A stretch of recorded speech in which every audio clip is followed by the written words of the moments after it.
Thank you all for joining us tonight for a presentation on the history of Yanticaw Park. This program will be presented by town historian John Demmer and park historian David Wilson. These gentlemen have presented for us in the past on topics such as the history of Kingsland Park, the Franklin Theater, and the Nutley Trolley. This program tonight has been adapted from the very successful History Walk program.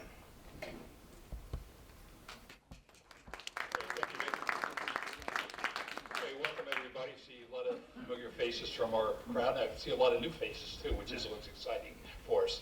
We are filming tonight. I have Xavier from the high school and his instructor Andy Conti is here.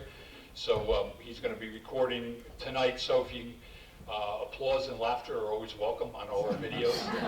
And what we do with these videos is once we get them edited, then Nick takes them and they go onto the library YouTube channel. So people that can't make it tonight or want to see the show again can see it on there. There's a number of our events are on there now, so they're good quality.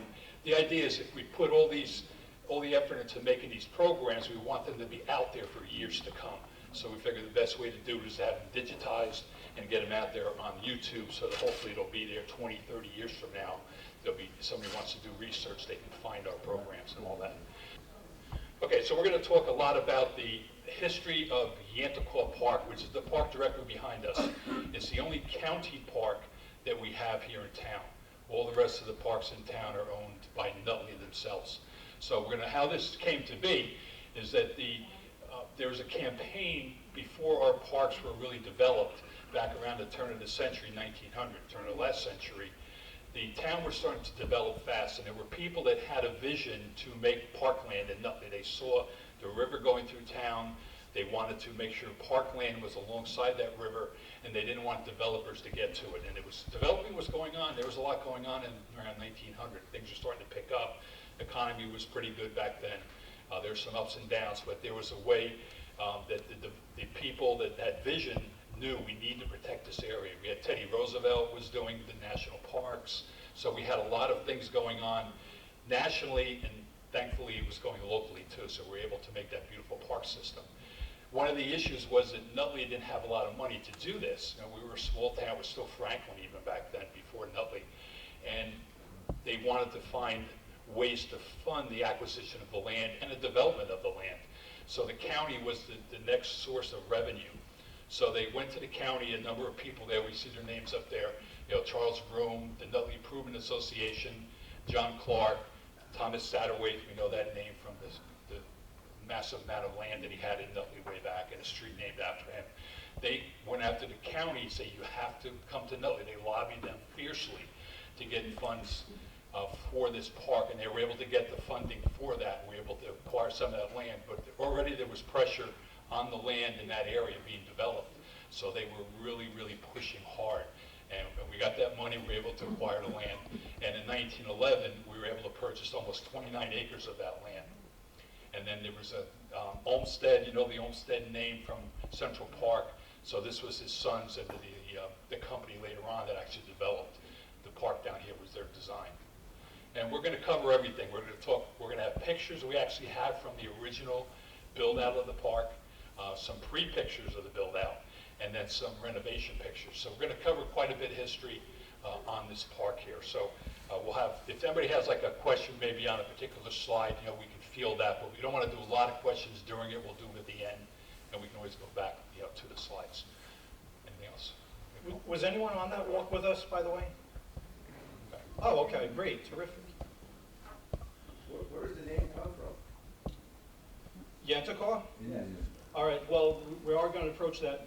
Yanticaw is an Indian name from the Lenni Lenape, and there's three major considerations of what it came from. And I actually brought a book tonight from one of the leading authorities on New Jersey Indians.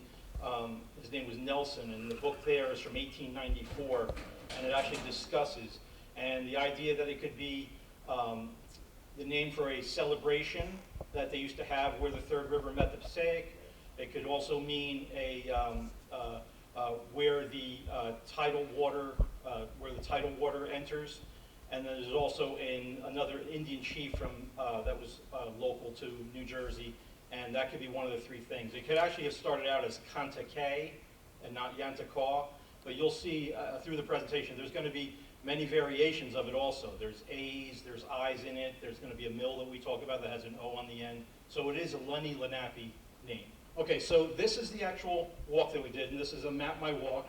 And, you know, it was a circular walk because we do it for the farmers market. Any of you that know that the farmers market will always host walks, and Dave and I always try to do one every year, and this is the one that we did.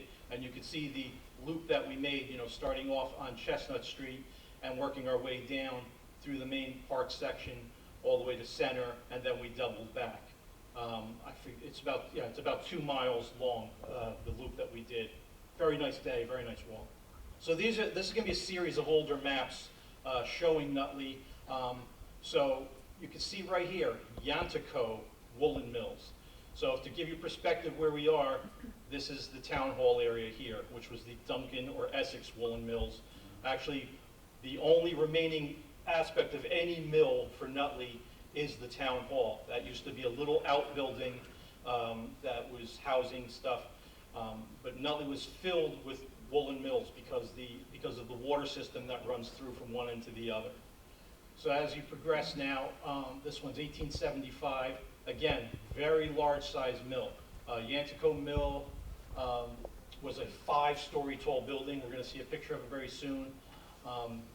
You can see at this time here, the church, which will eventually be built, is over here right now.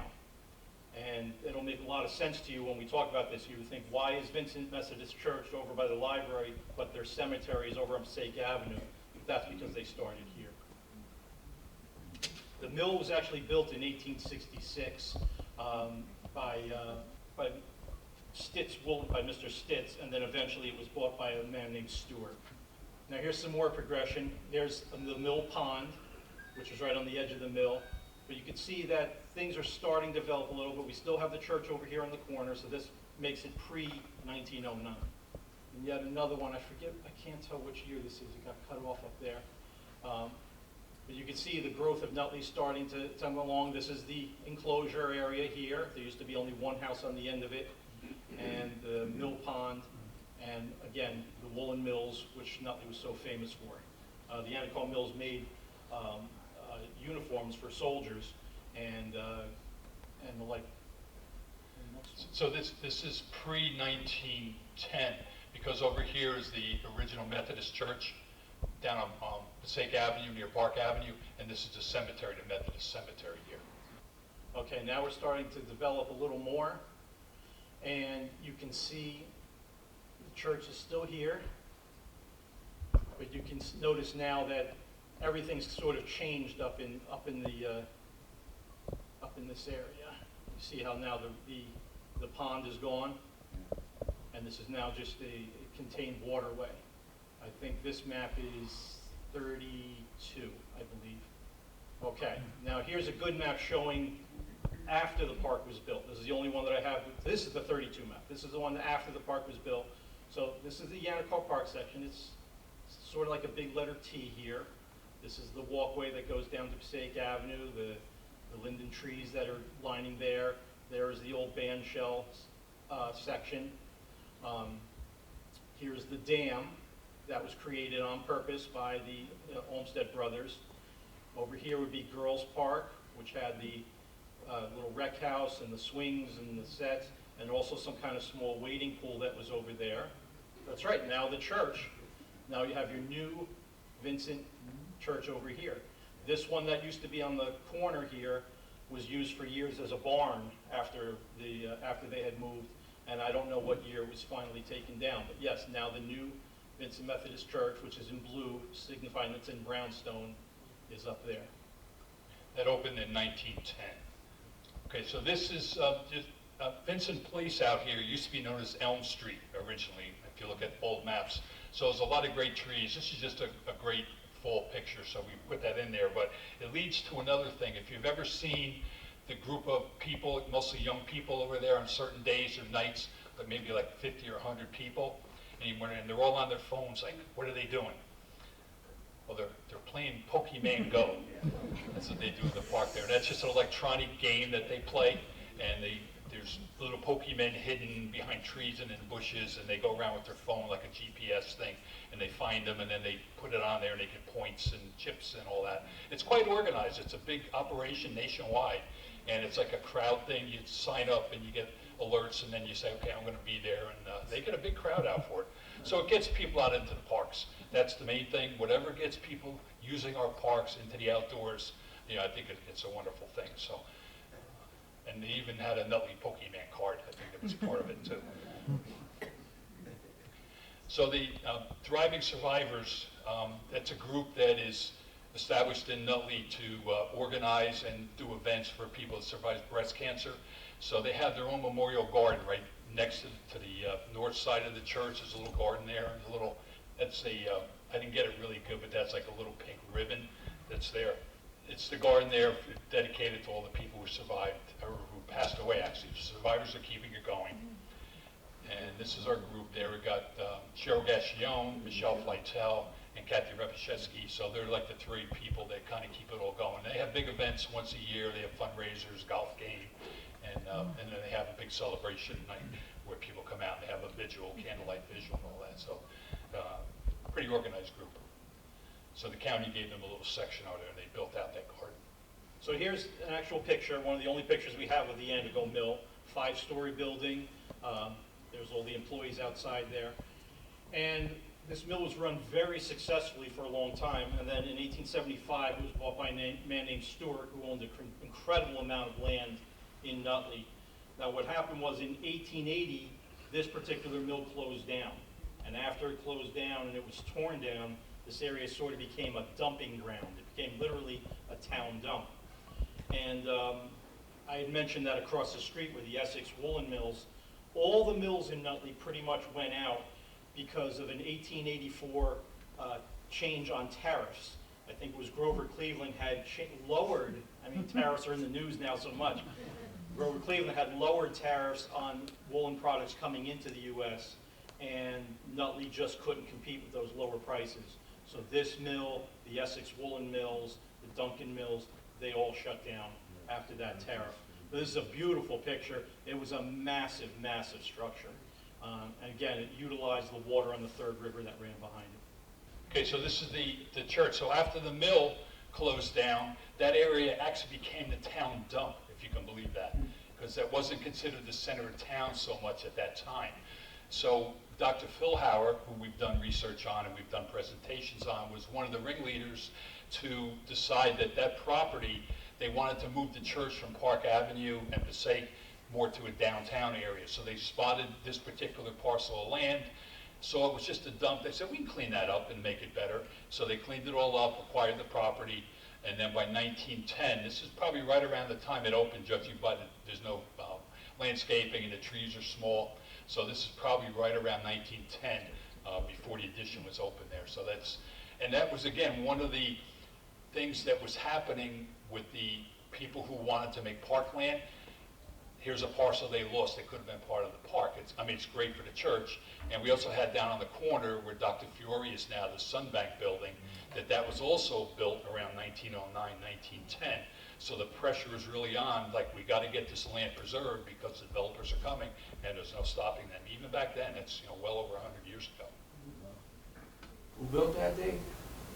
Did Lambert have anything to do with that? No, Lambert was not involved in this section of town at all, I don't think.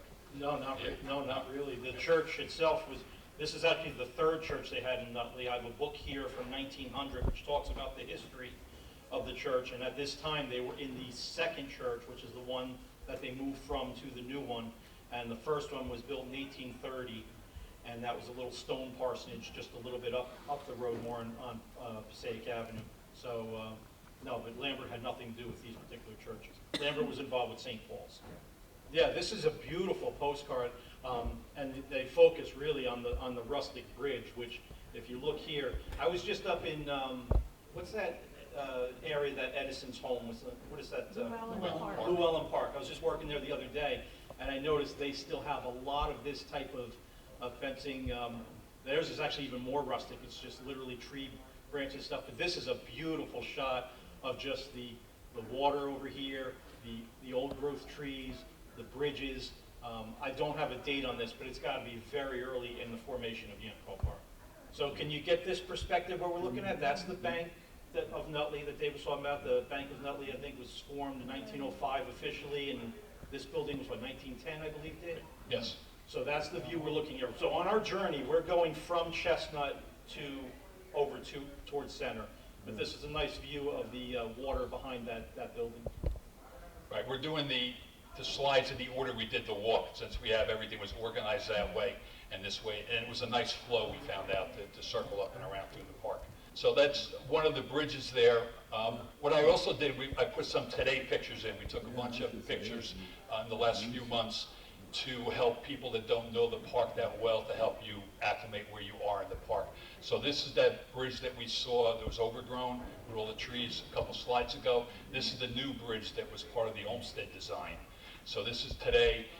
The reason that there's bollards there is because when the Chestnut Street Bridge was closed 20 years ago or so for reconstruction, people were trying to drive across that as a shortcut, and including the cops who banged up a couple cars. So they ended up putting the bollards there to keep people from doing that. And they didn't take them back out. They're kind of an eyesore, but it is what it is at this point. And then that's just some pictures of the bridge just to help show the modern bridge, on the waterway. These are the portals that are on the bridge. We're going to see them come up in a bunch of slides as we go forward.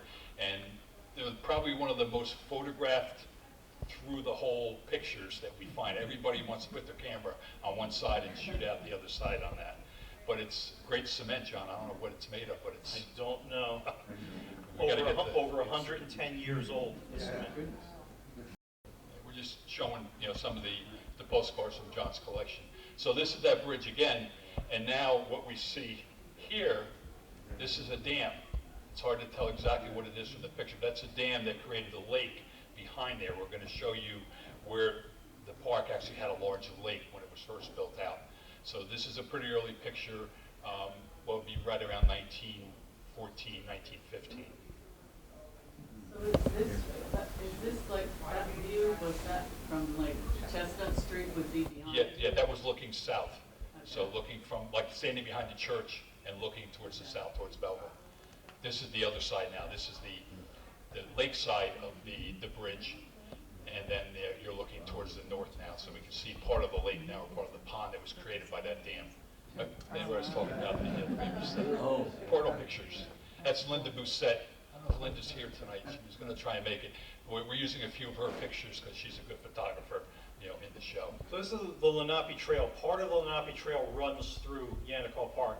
And to just give you like a brief overview of the Lenape Trail, it's a 34-mile trail that runs through 4 major reservations and goes through, 18 townships, I believe. And it's just a wonderful, incredible walk. And I have a quick story with that. 15 years ago, my wife and I had never done any long walking, ever. And I heard about doing this walk. And they were doing a one-day, 34-mile walk. So I decided to join it. My wife didn't join me that day. And it took 12 hours to do. But I'll tell you, the things that you see, because you are walking along right-of-ways, power line things, you're going behind people's yards, you're going onto trails that you never even knew about. And the trail system, if you ever want to do it, is very easy. This means you're on the trail, just one dot. If you see a dot with another dot to the left, go left. If you see this one go to the right, go right. You've learned everything you need to know about trail hiking. And you'll see these all over. I think we even have a picture coming up with that. But it's an incredible walk. It's when we finished that night, 50 of us had started at the starting point. And when we got to the train station in downtown Newark, there were 5 of us. There was a hailstorm, lightning storm, and wind so bad that we had to hide, shelter inside a lobby. A doorman of a secured building took pity on us, and we hid inside the lobby for a few hours for the storm to pass. But if you get a chance and you see these yellow things, just walk through them, and part of it does go through Yanticaw Park. And what was the gentleman's name who helped preserve a lot of this? Yes, Steve Morano. He was supposed to come and speak tonight. He was one of the overseers of the project a number of years ago. And while he had custody of the project, he actually was able to reroute a little section in Nutley through Yanticaw Park, which was never on the walk originally. It just went down the pipeline. So he wanted to bring it into the park, so we can thank him for that. He would have been here tonight, but he and his wife got COVID over the weekend, so he canceled on me the other day. 34 miles round trip? Or just 34 miles from point to point, not Oh, going wow, back. one way. It's one way. Just to give you a perspective on that, after that, my wife and I joined this long walking group, and we did several 25 in a day, 2 40-mile in one day, and then one killer 50-mile in one day walk from lower New Jersey up and ending in New York City at Penn Station. So And why, to your knowledge, why is it called the Lenape Trail? Is this? it's in honor of the Lenape tribe that was in this. The Lenapes were very peaceful. They weren't a warlike tribe. They were very peaceful hunter-gatherers. So they're very celebrated for this area, and especially in Nutley, where they held their festival, which is where the third river goes into the Passaic River, which if you're on 21 and you're looking carefully enough, you'll notice at some point you're passing over a little bridge. It's just paved, but that's where the third river goes into the Passaic River, and that's where they held their festivals. There's a marker right there. I don't know what, this is very confusing. This means to go straight. I don't know if this is, I don't know what that is. We'll talk about it. These are, what you're gonna see next are some of the most phenomenal pictures that we have seen in a long time. These are from the county themselves, and this is the actual, so the land was acquired in around 1911. The project was completed in 1914, and what you're going to see now are construction photos of Yanticaw Park by county park workers. I mean, this is an actual literal steam shovel. A rail track system was built so that the horses pulling the carts with the debris could go back and forth. And here's what today would be replaced by machinery, as 2 men with a pickaxe. And these are just phenomenal pictures that Dave was able to come up with through the county system.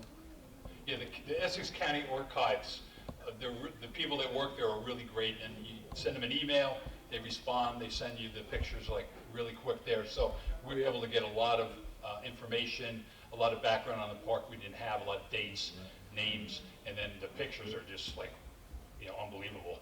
So there's a cart on the rail system. I don't know what they're doing. And of course, there's your horsepower.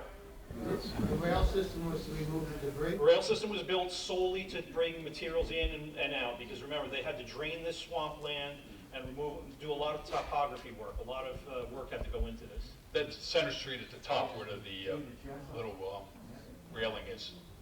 So I don't think they put it on the trolley tracks, I don't think, but they probably went alongside the trolley tracks. Just know the horses in there taking a drink in the river. Yeah, break time. And I think that's the steam shovel again in there. And you can see how, that was like swampland area. It wasn't properly contained. It was just sort of random, raw, swampy, would overflow. So having this park system come through was a major change for the town, a major improvement. Are they getting rid of the lake there? Is that what? No, the lake is being built. This is creating it. This is so the water would just pass through naturally like this. The Olmsted Brothers, which I guess we should talk about to some degree, the 2 brothers of the famous father who designed Central Park, John and Frederick Jr., came up with the plan to do this, and part of their plan was to drain this wetlands, grade everything, channel the water, but then to build a dam which created this lake, and this lake also had an island in it, which we'll see soon. That's definitely a boss. Yeah. We actually have his name somewhere in the files, but I don't have it with me tonight.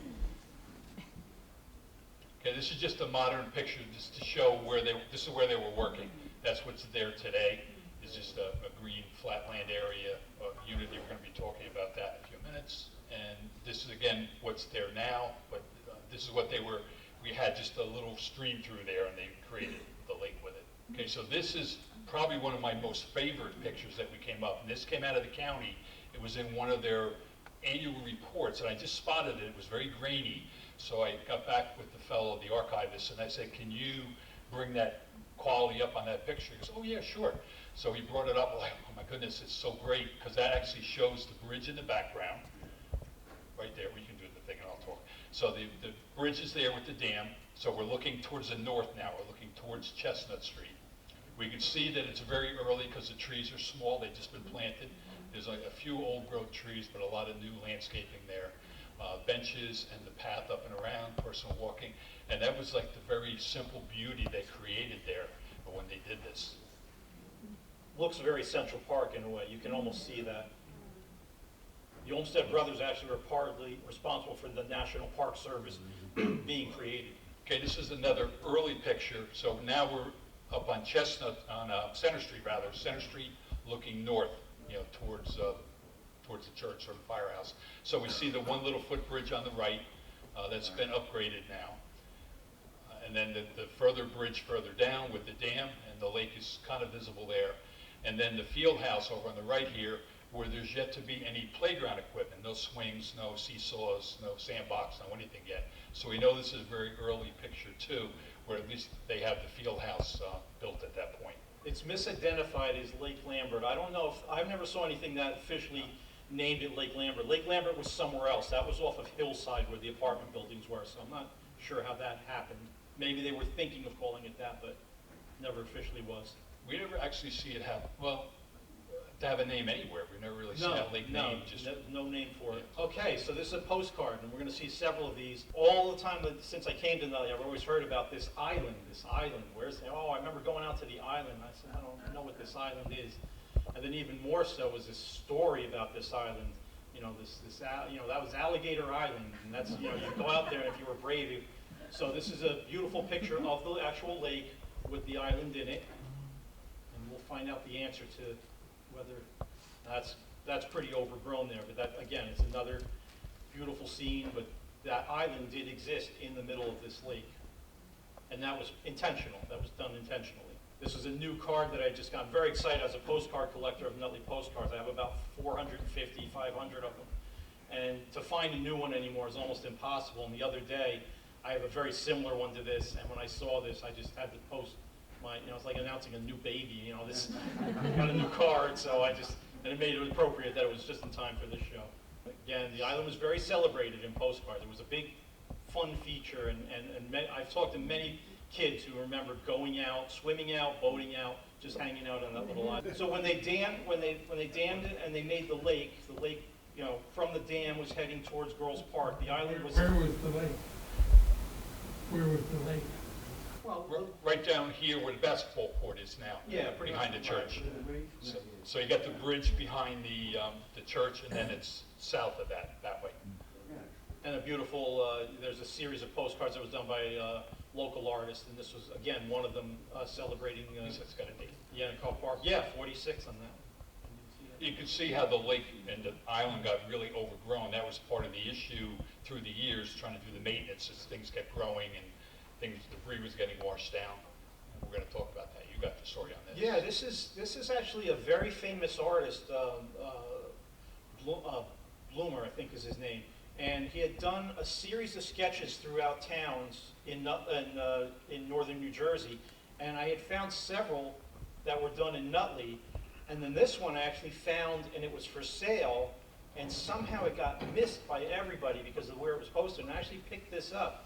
And again, it's very appropriate that it came in time just for the show. So that's a famous artist. I don't know if this represents the year possibly, like it maybe September 14th, 1918. I don't know, but that's his famous signature there. This has been verified and authenticated as his work, but you can see that it's got to be after 1909 because Vincent Methodist Church is there. So there was an alligator in Nutley. I called everyone a liar on this. I said, oh, that's just a story. So you could see, again, just in time for our walk, I was doing some research on Yanticaw Park, and you can see here that Fire Chief Zimmerman today lassoed a 2-foot alligator in a stream in Yanticaw Park.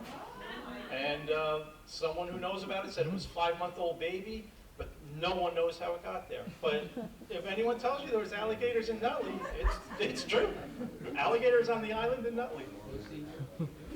You know what? I thought the years cut off on this. I don't remember what year this I is. think it was like 1935 or so. It was in the 30s, definitely. And again, just more views of the same. Well, this is Well, significant actually, this is- yeah, this is because different. this has construction people working there. Yeah. They drained the pond at this point, and they were trying to do maintenance on it because it was filling up, just like we did with the mud hole recently. They're trying to dig it out, get debris out of there, because the lakes and the dam, they collect debris from storms and all that. So here they were trying to save it as much as they could to get a few more years out of the lake. Postcards are a great source of information and images of your towns. I've learned that a lot. Okay, so this is another installation that was put into the park, the Unity sculpture. So I have, you're here, Dorothy's here, and is Carol here? Carol, Carol, you want to come up too? And both of these, Dorothy and Carol, are involved with this, so they're going to just give a brief history of what this is all about. I'm Dorothy, Carol, and we're part of the Nutley Community Partners for Peace Committee, which was established in September 2018. And we declared and registered Nutley as the 223rd International City of Peace. Cities of Peace is an organization committed to the values of safety, prosperity, and quality of life. We then decided to create a sculpture affirming the word community in celebration of our new status. Then, with the onset of COVID, we realized we needed to affirm a global understanding that we are in this together. So we broadened the concept to unity, which reaches beyond community. Unity of mind, body, unity of family, unity of community, unity of our nation, and unity of our world. The NCPP committee, whose members are from all sectors of our community, raised funds and despite COVID, broke ground for this sculpture in 2021. Our committee is made up of Sandra Carella from the Nutley Township, Joe Fensky, clergy, me, Dorothy Huey, civic service, Teresa Lapistato, and Angela Melchion, who were teachers at the high school education, Carol Pobance, next to me, international, and Patty Vangieri, business. To bring the vision of unity to reality, the Partners for Peace invited the help of the community. We gratefully received many donations, including those received at our can shakes at ShopRite. We honor our large donors on a plaque at the site. These include Nanina's in the Park, Nutley Educational Foundation, Nutley Rotary Club, Nutley ShopRite, Universal Peace Federation, Joanne and John Brown in memory of Peter, Daniel Mahon, President of Y Service of North Jersey, and Daniel William Lapistato. After finding a company to create the framework for each letter and purchasing rocks to fill them with, we started with the project. We invited the Nutley community, consisting of school students, families, and residents, to participate in creating messages of hope and positivity on the stones that fill the Unity letters. We are grateful to the Nutley High School art students who designed our t-shirts. Kanji, I just wanted to show.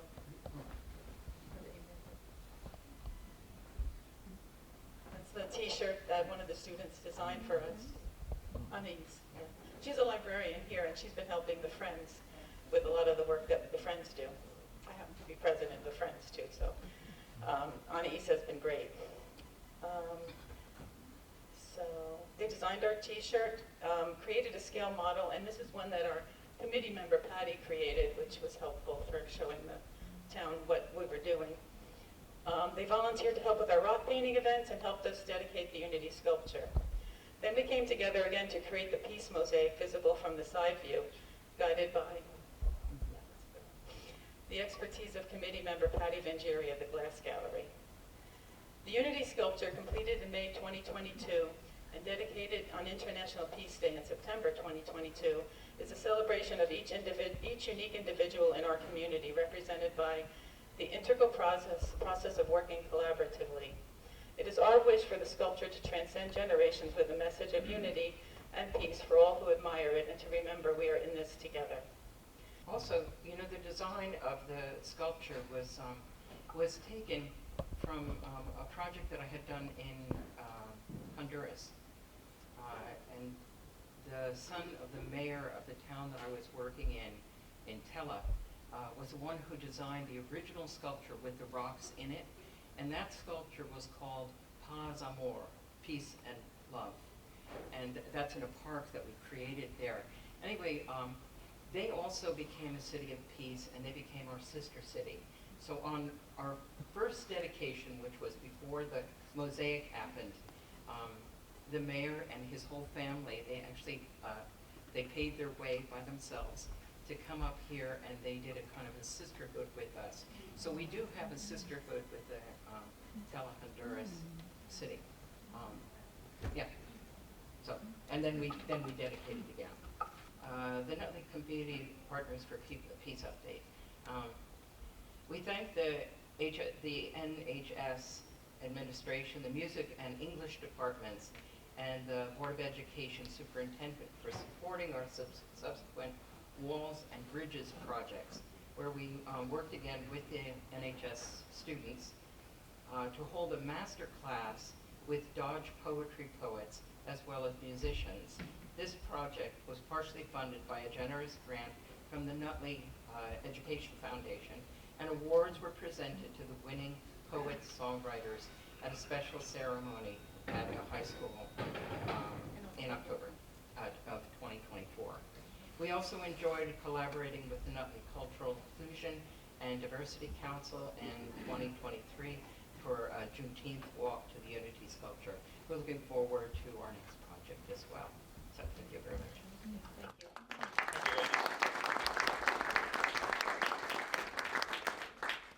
The next area that we're going to work into now is the playground that's down there in the lower part. Now remember, we have Girls Park and Boys Park. For those who aren't familiar with that, Girls Park being the lower section of the park on this side of Park Drive, and Boys Park the upper section where the ball fields are. We don't really know exactly where that happened when they made it Girls and Boys Park, how that came to be. We don't find out in our research, but it's just always been that way, anybody we ever talked to. So, and most of you that are Nutley people from way back remember it that way. So this is in Girls Park. This is in the lower section right off of Center Street. It's a very popular playground. And this was named after Frank Cacciola, who was our Commissioner of Parks and Recreation for a number of years. His wife Joanne was our mayor. And Joe DiVincenzo, who's our county executive, when he redoes the parks and modernizes them, brings in new equipment, and he tries to do memorial plaques to get people's name, people that really did a lot for the town parks over the years. So that one is named after him. And this is the park. It's a real nice playground, and it's especially good because it's got all modern equipment, so it's all safe, no 100-degree metal slides and all the other things that you get hurt on and sharp edges. It's got the great foundation underneath, so if you fall, you don't get hurt. It's got beautiful restrooms that are occupied or monitored throughout the day, so they're super clean, and it's fenced in.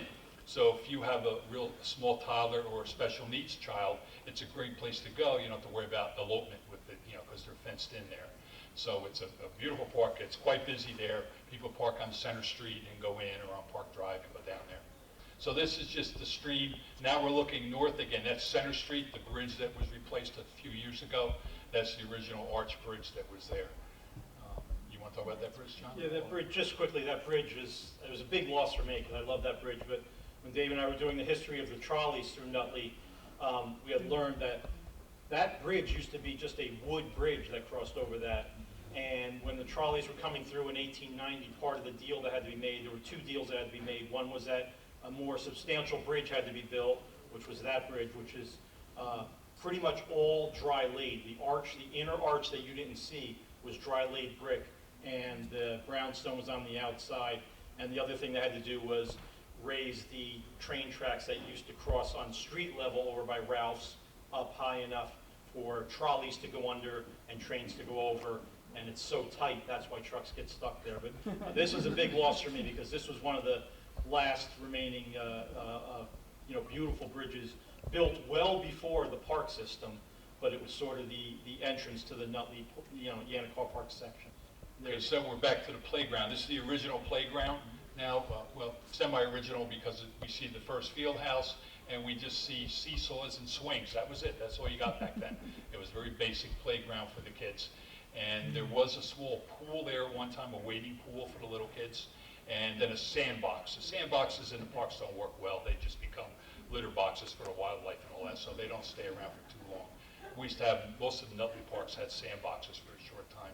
And then we saw this picture before. This is, again, early. That's right where the swings are now. That's where the park, this is where the new park is today. That building has been modified. The overhang area, the shady spot, was taken off for some reason. I think possibly this is where the pool was being. It could be. I think that, yeah. Oh, the sandbox, yeah, that's right. Yeah, it's probably in the shade. Okay. And then we see we have a couple different shots, you know, at least we have some people on this one, some kids on the swings. Where are they now? Yeah.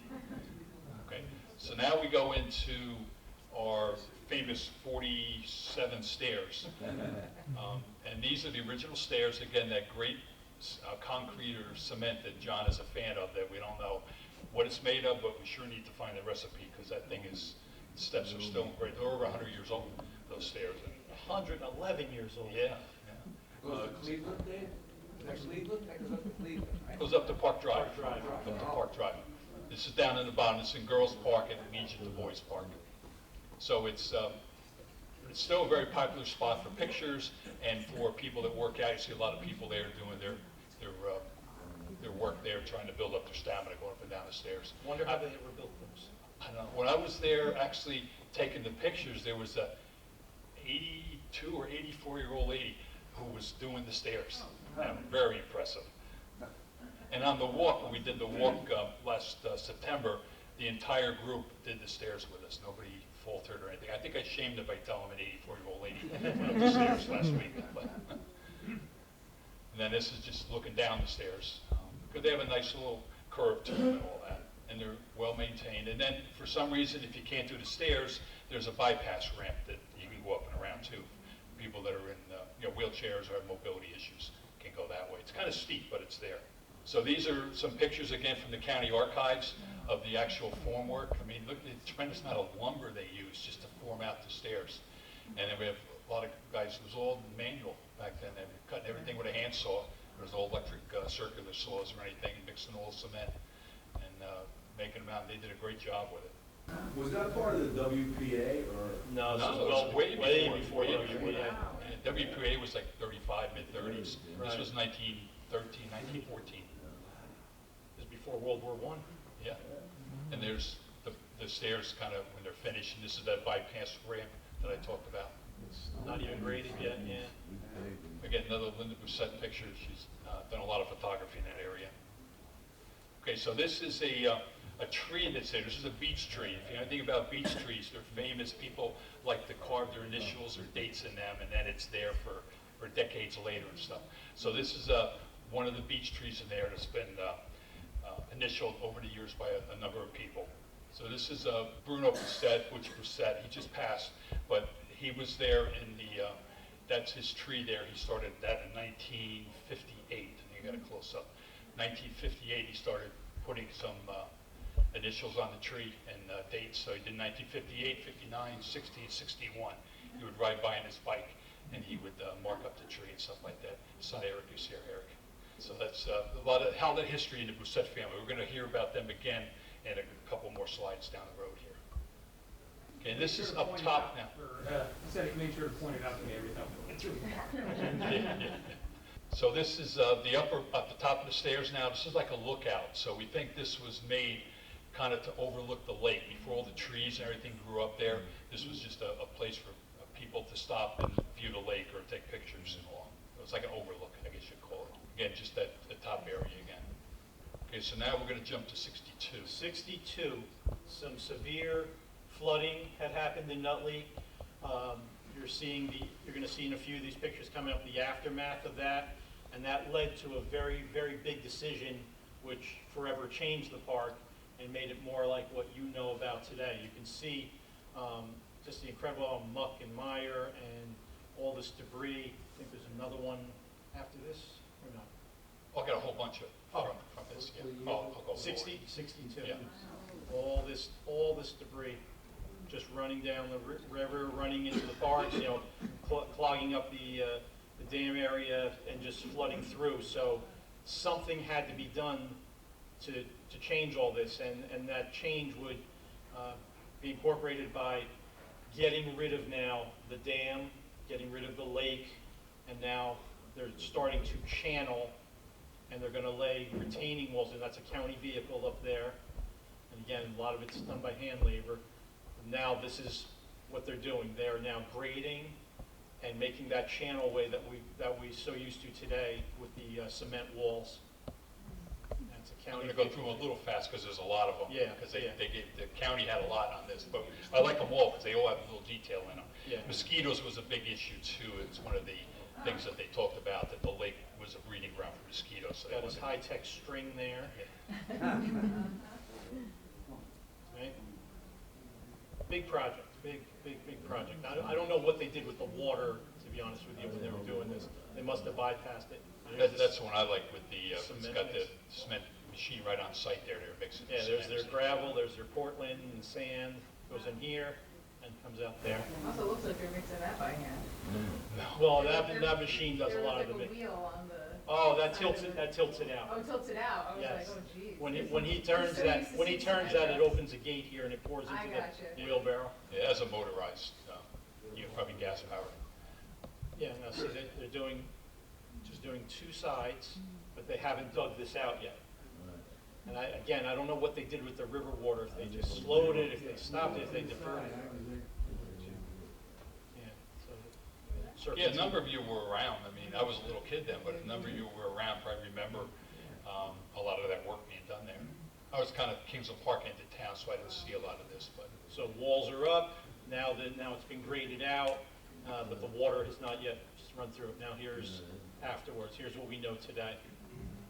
So at least they had good photographer back in those days. They really kept a good journal of the work going on there. And something we didn't talk about, a lot of the land that was, the money for this actually, the money that funded this project, because they had the county paid for this, came from land sales where they sold off parts of other parkland in other towns to DOT to make highways. And all that money went into a slush fund, and it was supposed to be used for park improvements. That was part of the deal for selling off the parkland. So we don't have a lot of people who have pictures of the park. We've had a very hard time finding personal pictures from albums from people. But we get a few people that from Facebook, social media, hooks us up with a number of people. So Paul Sandusky gave us one picture we're going to see a little bit later, but he had some memories. He remembers prior to the canals being put in there, there was a lot more fruit trees there, berry trees, berry bushes. He used to collect bark to make teas and all that. So he kind of laments a lot of the things that were lost there. Huckleberries, red birches, that a lot of that stuff was all cut down and cleared so that they could make it over. Even chestnuts from chestnut trees, having fights with those. I remember Yanticaw School, we still had a chestnut tree when I was there. And of course, we'd throw the chestnuts at each other and all that. But so that now it's hard to find chestnut trees in this area. But he said there was cherry blossoms in the tree. It was quite landscaped with a lot of different native varieties there and things for wildlife to feed the birds and all that. So now we're across the street now, we're up into Boys Park. And again, there was a rededication of this area after the improvements that were there. So after Carmen Arecchio was our mayor, state senator, and involved in a lot of things in town here, and he was an avid baseball player. So Joe D and he were friends, and they ended up making the sports complex on the upper side dedicated to him, and they renovated all the parkland up there into ball fields. We had old kind of run-down ball fields, so they upgraded them. I'm going to show you pictures of those in a few minutes, but the ball fields were all upgraded to make them more modern and safe for the kids.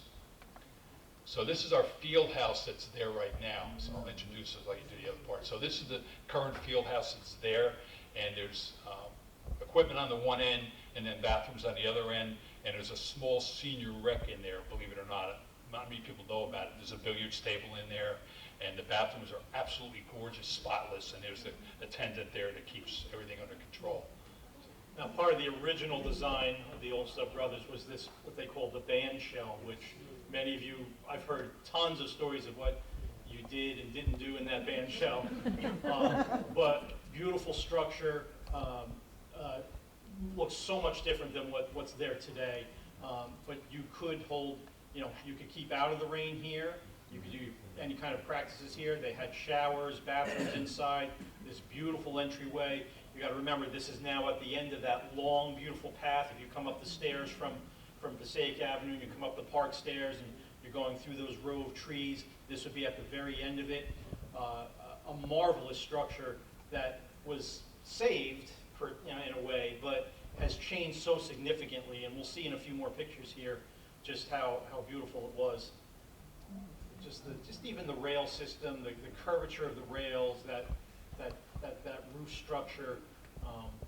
But like everything else, like several other things, they just either became dilapidated, and then there were too many people, kids basically hanging out. That's how we lost the little Nutley train station. That's how we lost so many things in town. Is sometimes the answer is, oh, well, people are congregating there too much, let's tear it down. From what we could figure out in talking to people, narrowing it down, it seems like around the early 80s is when that they took the top half off of the field house. And these were common in other county parks where they had the outbuildings and then they put band shells on top, and it was part of an improvement that they did. But then around 1962, the county started to convert to mobile band shells, so they had the trailers like we're using now, and so that was kind of the death knell for all these events, these venues. Nobody went there to have anything because they didn't need it anymore. The mobile ones were more convenient, and they could put them in an area where they could stage the crowd a lot better and have better lighting, be near bathrooms or whatever they needed. A good story on here, though, the Bousset family, Florence and Bruno Sr., got engaged there. And that was like their engagement story written in the 30s. I believe that was mid-30s. I don't have the exact year, but certainly Mom said around the 30s. And then they used to hang out there and go to concerts there. Back in the 30s, there were concerts going on there, and that was one of their places to hang out. And he popped the question there. And thanks to him, you're here today. Thanks to them. Did anyone ever see a performance or a band or even high school performance? You did that? Nutley Symphony went there one time. I don't know if it- Really? And then everyone would just, A couple of them, they were up there.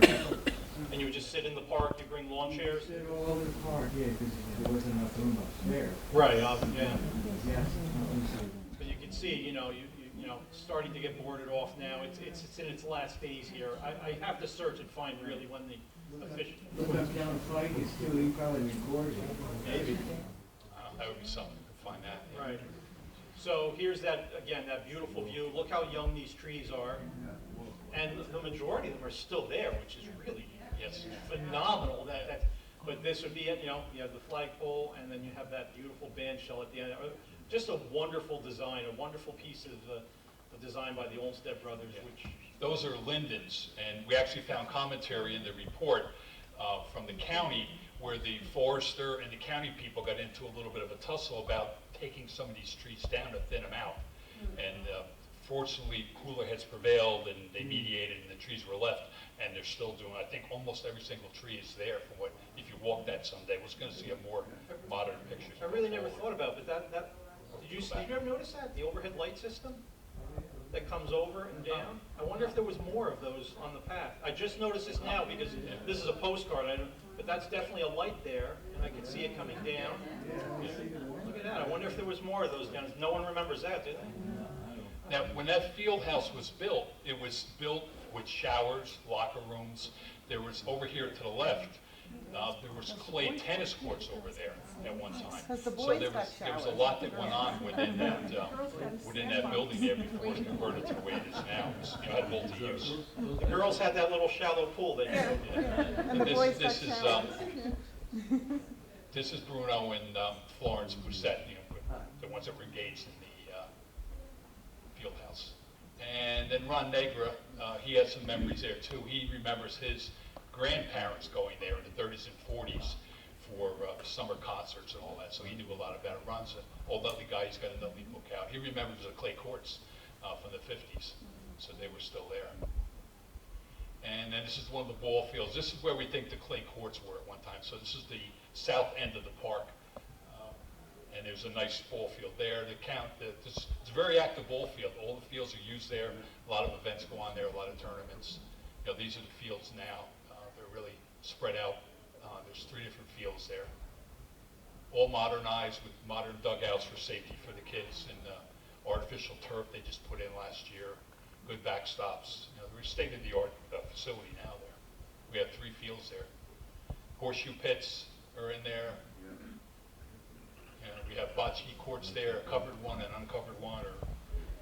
So they've been there forever, the bocce courts. And then this is an Olympian there. He trained in that park. actually in the 50s. He was in the Olympics, the Pan Am Games, and I don't have his name in my head.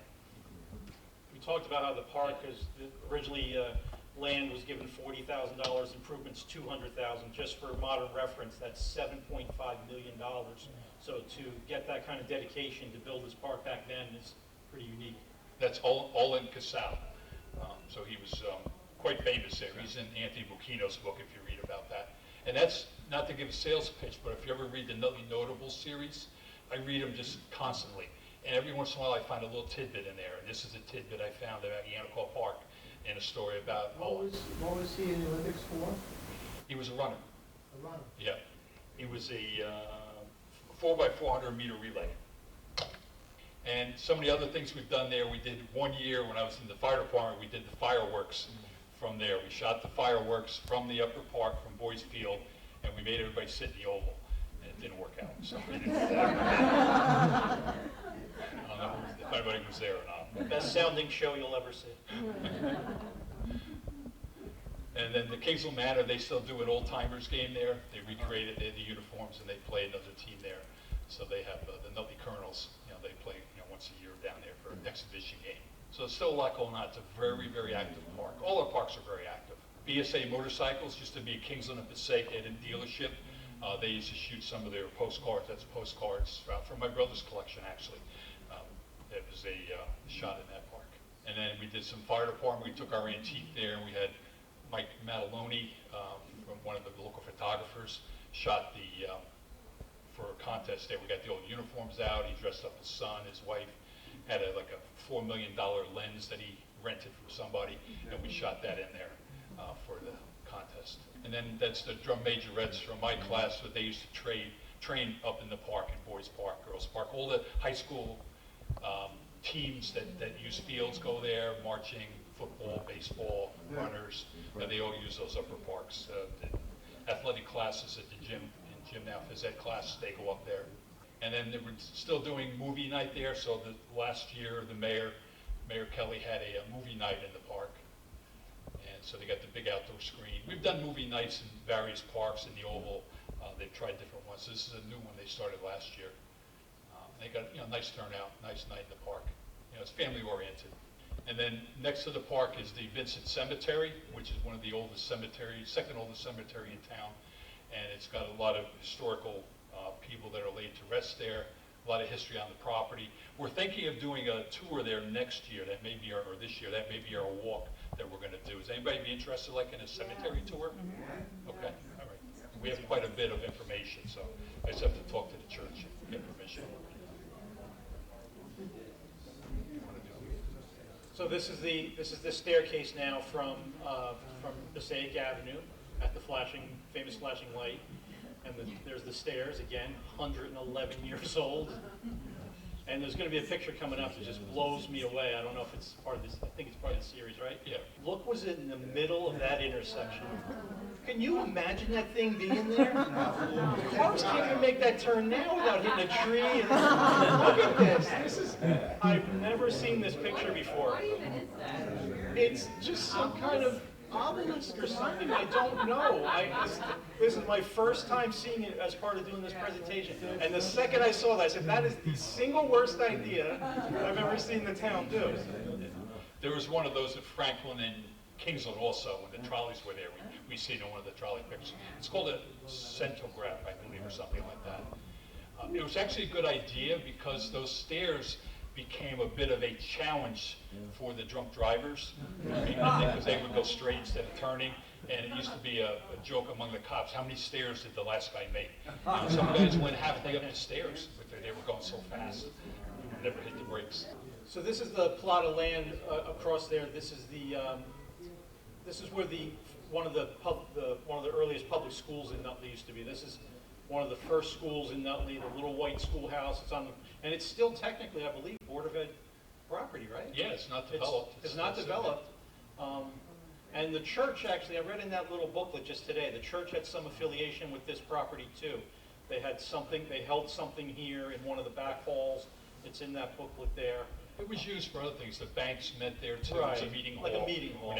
Because there was a lot of buildings back then that had meetings in, so they rented space. So a nice old. Yeah, it's one of the only pictures we have of this early Nutley school. Which way did it face? Which way it sort of faced Park Ave. Park Avenue, yeah. So Park Avenue would be the front here, Passaic Avenue is riding along the side of it. Okay, so this we just found on social media. Again, this was a real estate ad. They were selling a house over on Stewart Avenue, and they found the original ad from when it was put on the market. So that was the Withredge Realty Company, and they were improving Stewart Avenue and over in that area. And it was quite a, they were really saying it had great views. It was across from Essex County Park. That's what caught our eye. That Essex County Park was across the street from that, and it was a really upper scale house. This is the house today. It still looks pretty similar.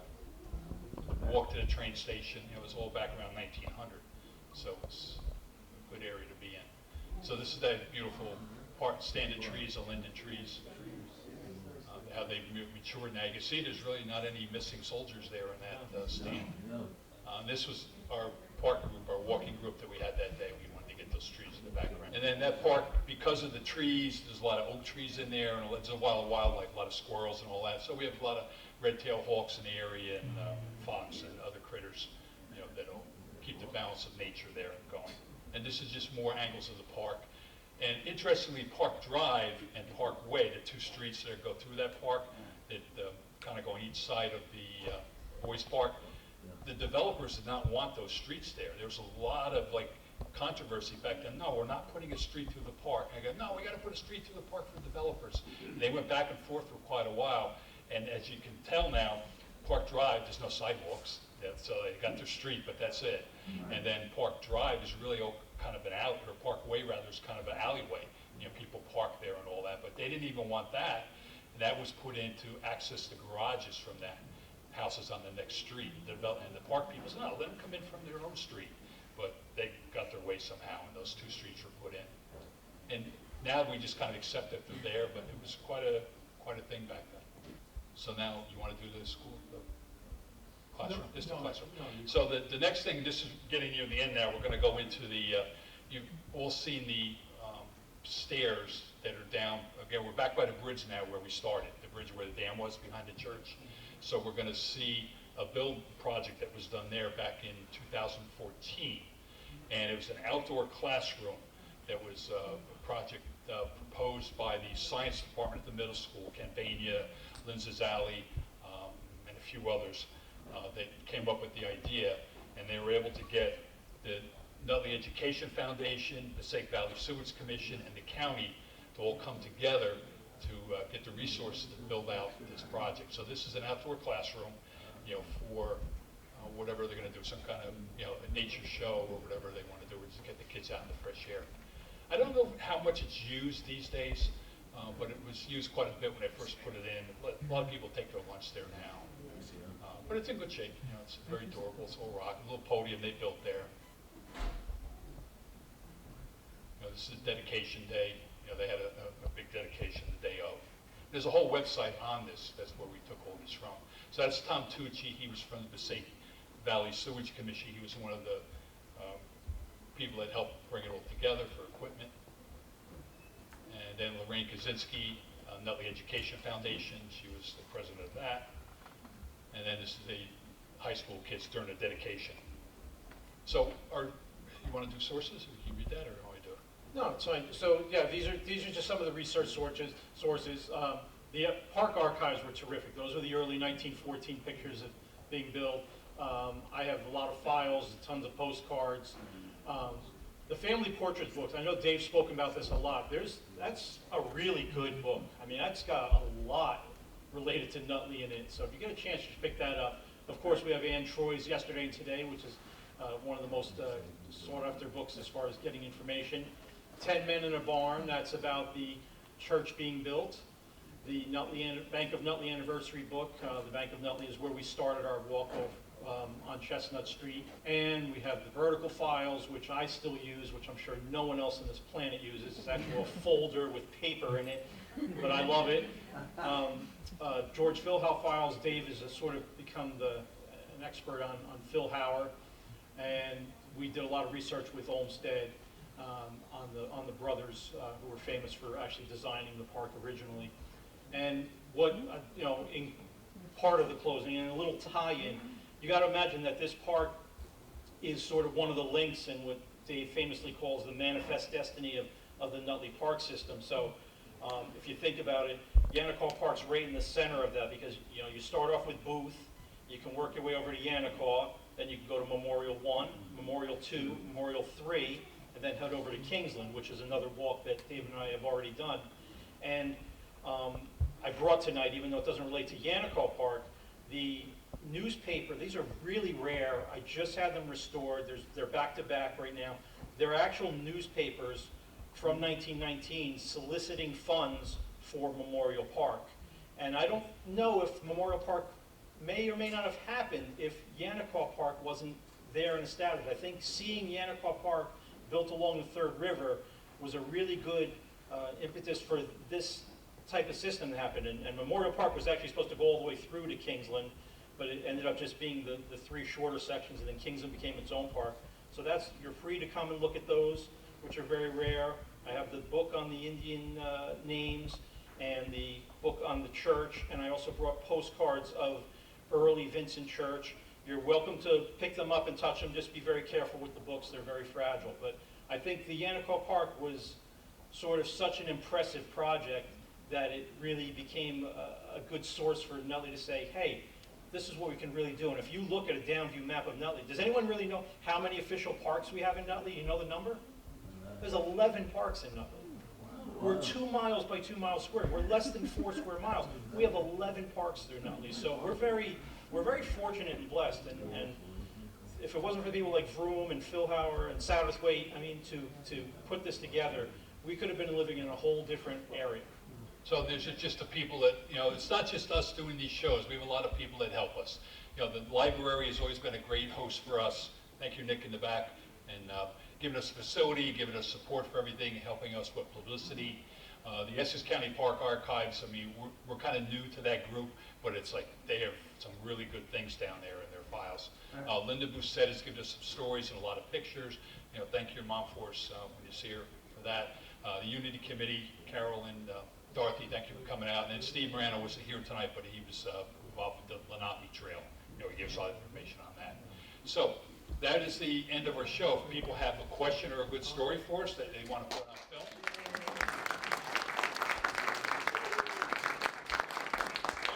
One of the things I remember about the band shell, I seem to think that there were arches on the top level, but I might be remembering wrong. That's where I had my engagement pictures taken. And I've got pictures of me with a coat with a big fur collar and standing at one of those arches. It might have been actually on the first floor, but I thought it was on the top. But it made a great setting.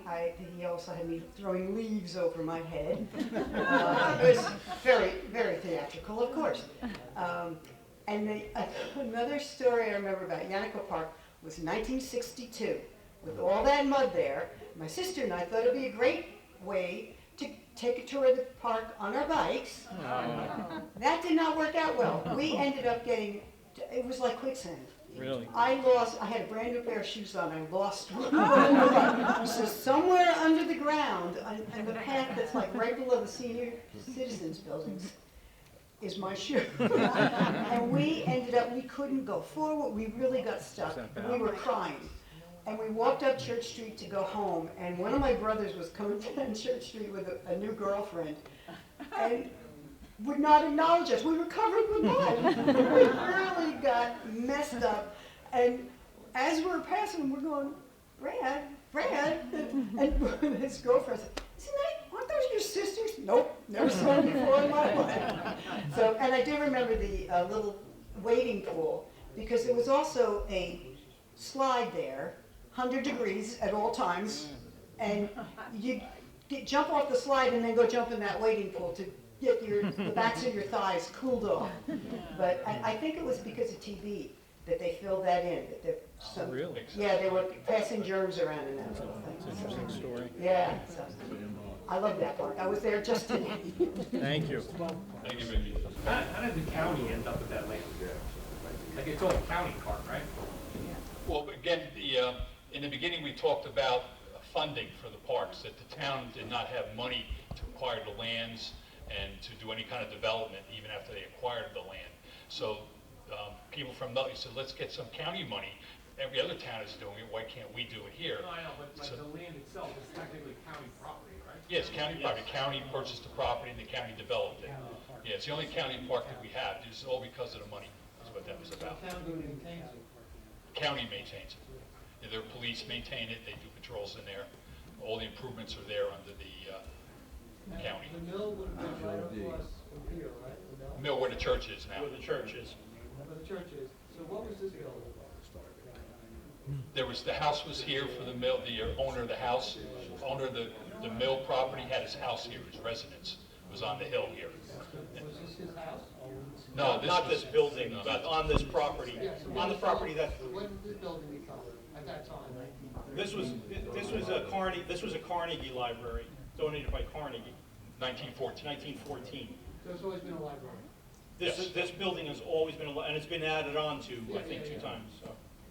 You can't help but notice the similarities between this Yanticaw and Branchford Park. I mean, you can tell Olmsted did them Yes. because the bridges everywhere, the lake, the dam, everything, the center thing, the center islands, like everything, the portholes, so similar Sure. that you can see between this and Branchford Park. Also, you know, the heavily, well, not heavily, the wooded areas, and then more of the boggy areas, exactly like Branchford They Park. definitely had it down. Actually, besides being part, opening the park services, they were some of the, I just want to check, they also started, the brothers started the American Association of Land Architects.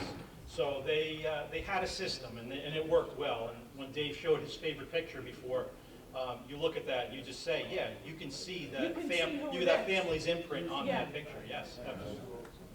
They run a great Channel 13-hour episode on the Olmsted Brothers. Oh, I'll have to Yeah. try to find that. Yeah, I really haven't seen good. it.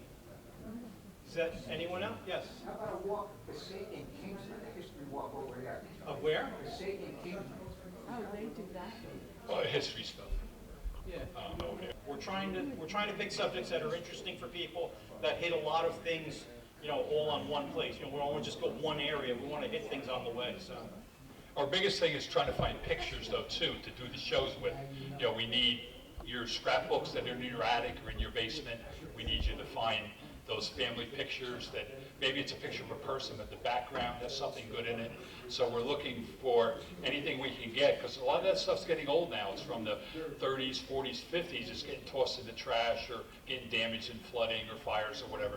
So we really need to get into your albums, your scrapbooks, and get some pictures out of there. So we have things to support the stories, and then trying to get the stories from people too.